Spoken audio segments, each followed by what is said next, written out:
Je vous remercie de m'avoir donné l'occasion de revenir encore malheureusement sur ce dossier qui est pendant devant la Cour, non pas la Cour, le Conseil devant le Conseil de discipline, devant la Commission de contrôle et de discipline du parti. Parce que le secrétariat a tenu à saisir cet organe du comité central pour pouvoir instruire la situation et de présenter un rapport au comité central prochain.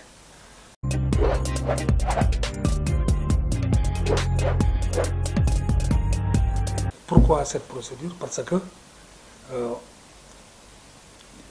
dans les médias, nous avons entendu un des nôtres, membre du secrétariat, remettre en cause la décision prise majoritairement par cette instance de faire nommer le secrétaire général du parti au gouvernement comme ministre à la place de Mansour Sy qui était là-bas.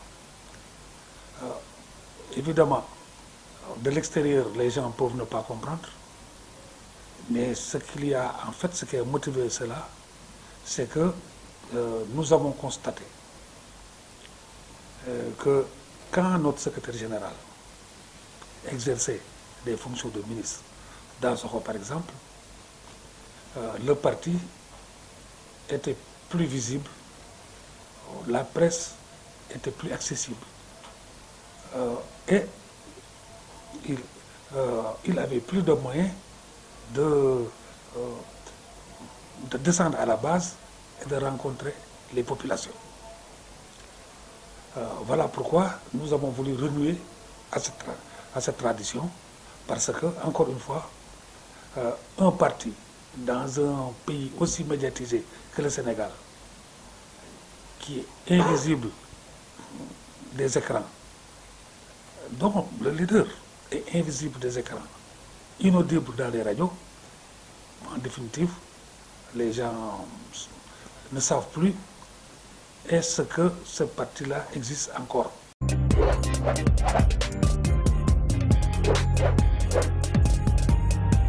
Non, c'est pas vrai. C'est pas vrai. Voilà pourquoi le secrétariat non seulement a été surpris, nous avons sorti une déclaration pour condamner cette attitude et dire carrément que c'est un manque criard de loyauté. On n'a jamais vécu une situation pareille dans le parti. Bon, maintenant, puisque la commission de discipline est saisie, mais on verra bien comment il va s'expliquer au comité central.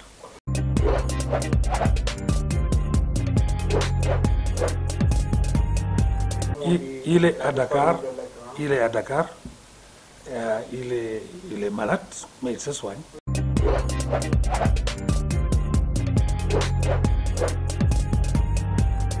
Terriblement, les mauvaises langues. Moi, je l'ai quitté vers 18h, à 21h. J'écoute les radios là, on m'appelle, on me dit, j'ai dit, mais c'est pas vrai. Mais puisque la mort peut intervenir n'importe quand, mais j'ai immédiatement réagi, bon, il rigolait.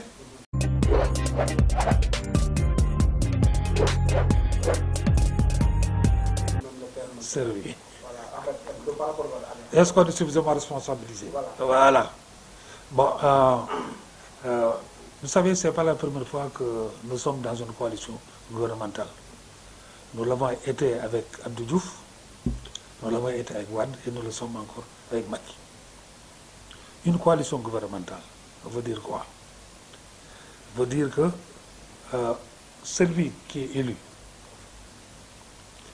c'est lui qui te propose de travailler avec lui dans tel ou tel domaine.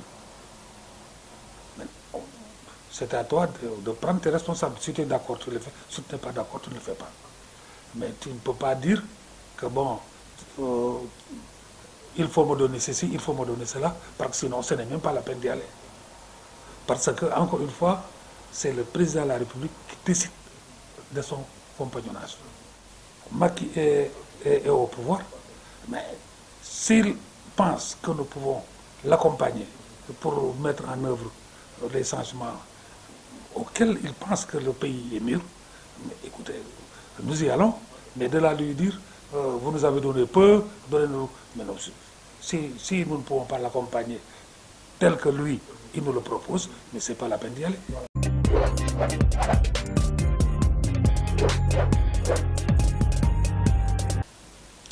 Le comité central a décidé qu'on maintienne notre participation dans Benno Bokk Yakaar pour aller aux législatives et qu'en 2019, qu'on accompagne Macky pour son second mandat. Ça, c'est déjà réglé. Maintenant, est-ce que les conditions sont réunies pour qu'on maintienne le cap?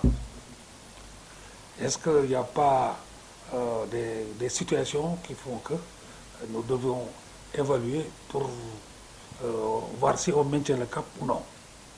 Eh bien, le comité central prochain, en novembre, fera l'évaluation. Mais ce dont je peux dire à ce niveau, c'est qu'au plan politique, les rapports avec Macky sont au beau fixe, mais les rapports avec son parti, en tant que parti, sont inexistants. Non, on ne se rencontre pas entre partis. Non, je dis, Benno Bokk Yakaar, c'est toute une coalition, ok? Mais voilà pourquoi je dis, sur le plan politique, nos rapports avec Macky, c'est au beau fixe, mais il n'y a aucun rapport politique entre le PIT et l'APR. On aurait souhaité, pour réfléchir ensemble, non seulement évaluer, mais réfléchir ensemble, parce que quand on est dans une même dynamique, il faut se parler.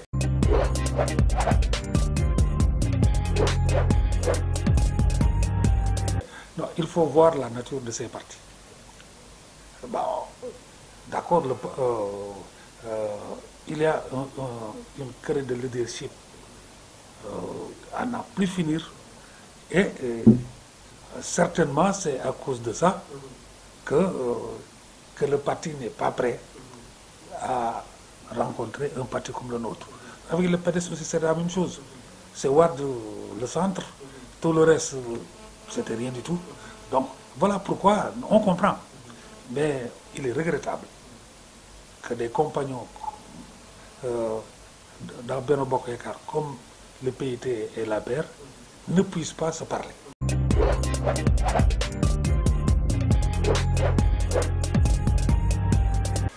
La Constitution dit clairement,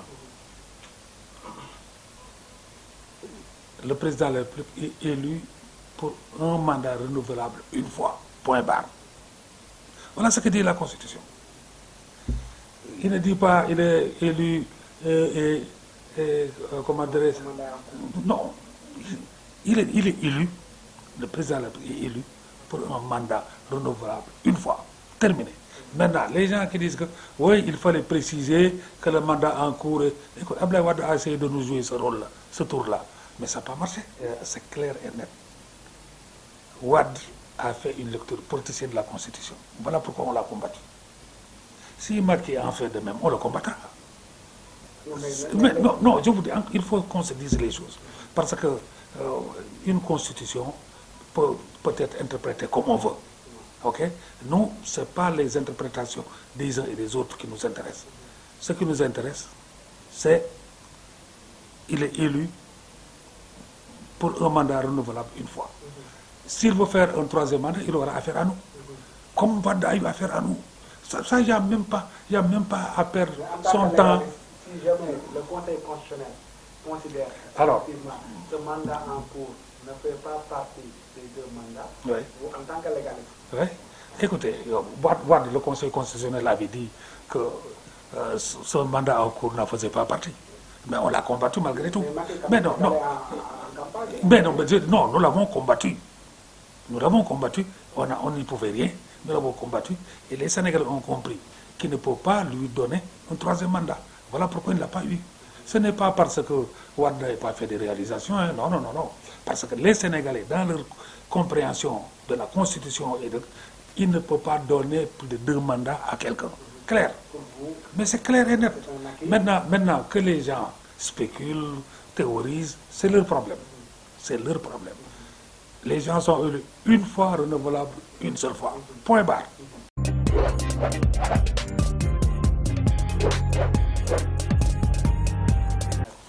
Non, quand il était inculpé et mis sous mandat de dépôt, il n'était pas maire. Okay? Non, il n'était pas député. Il était maire qui a été appréhendé dans l'exercice de ses fonctions. Ok. Voilà pourquoi les textes sont clairs. Pour qu'il ait une liberté provisoire, il faut qu'il transige. Nulle part il n'est écrit que si tu ne transiges pas, il suffit d'être élu député pour être libéré, de bénéficier d'une liberté provisoire. Non. Les textes sont clairs. S'il ne transige pas, il reste jusqu'au procès. Mais il est clair et net, en temps il est député. On ne peut pas l'amener au procès sans lever son immunité parlementaire. Voilà.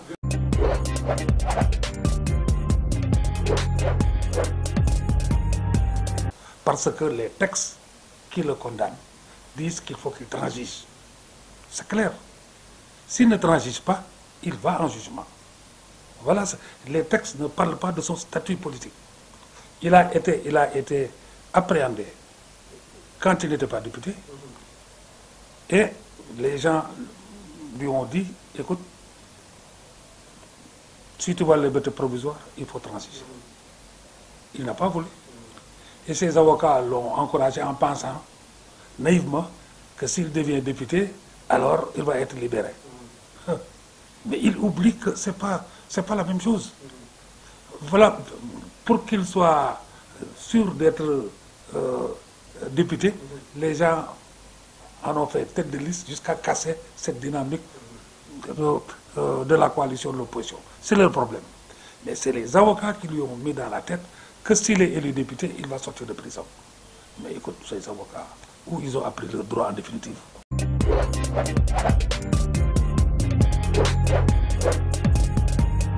La privatisation de la Sonacos pour faire la Suneor, l'État était obligé de reprendre. La privatisation des chemins de fer pour faire Transrail, l'État était obligé de reprendre. Alors, soyons sérieux. C'est des instruments stratégiques de développement économique et social. Il y a dans ce pays des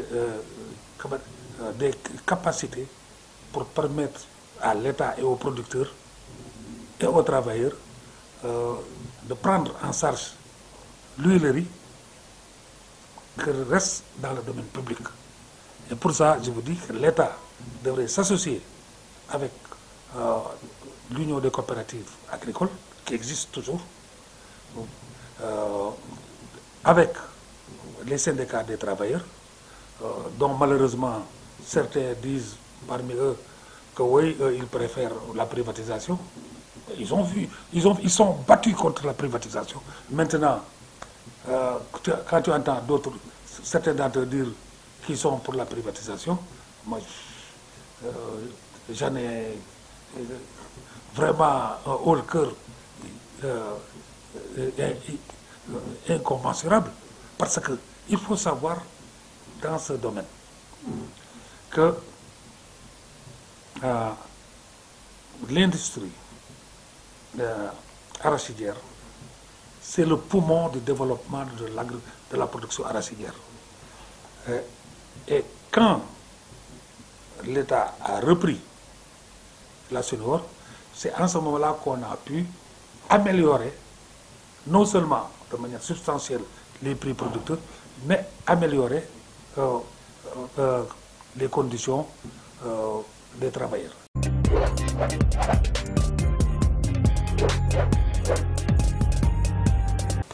Il y a des Sénégalais qui peuvent participer à côté de l'État, des travailleurs et des coopératives, à prendre en charge. Ce serait une ouverture du capital et non la privatisation.